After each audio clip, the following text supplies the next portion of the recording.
Hey guys, welcome back to our YouTube channel. So మీకు ఎప్పుడైనా breakfast నచ్చకపోతే or else బయటికి వెళ్ళి ఇంట్రెస్ట్ లేకపోతే మన దగ్గర ఉన్న ఐటమ్స్తో బ్రేక్ఫాస్ట్ని ఎట్లా ప్రిపేర్ చేయాలో నేను చూపిస్తాను అనమాట. సో నా దగ్గర క్యారెట్ ఉంది, బీట్రూట్ ఉంది, కార్న్ కూడా ఉంది. సో ఆ కార్న్ తీసుకెళ్ళి అలా కెటిల్లో వేయండి, ఒక 5 minutes బాయిల్ చేయండి సాల్ట్ కూడా వేసి. తర్వాత క్యారెట్ బీట్రూట్ తీసుకుని టక్ టక్ టక్ కట్ చేసేయండి. సో కట్ చేసి వాష్ చేసుకోండి, ప్లేట్లో పెట్టుకోండి. అలానే కార్న్ కూడా బాయిల్ అయిపోతుంది కదా, సో అది కూడా తీసుకుని ప్లేట్లో పెట్టుకోండి. కోర్స్ ప్రతి ఒక్కళ్ళు డైలీ తినేది ఆల్మండ్స్, అవి కూడా తీసుకున్నాను నేను. సో చూసారా ప్లేట్ ఎంత కలర్ఫుల్గా ఉందో, ఇదంతా హెల్త్ పర్పస్ కోసం. What about our taste buds, వాటిని సాటిస్ఫై చేయాలి కదా. సో వాటిని సాటిస్ఫై చేయడానికి నేను గ్రౌండ్నట్ బాల్ని చూస్ చేసుకున్నాను. సో ఇదనమాట నా బ్రేక్ఫాస్ట్. సో మీరు ఈరోజు ఏం బ్రేక్ఫాస్ట్ తిన్నారో కమెంట్ చేసేయండి.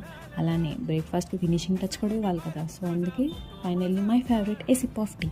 Thanks for watching and do subscribe to my channel. Bye.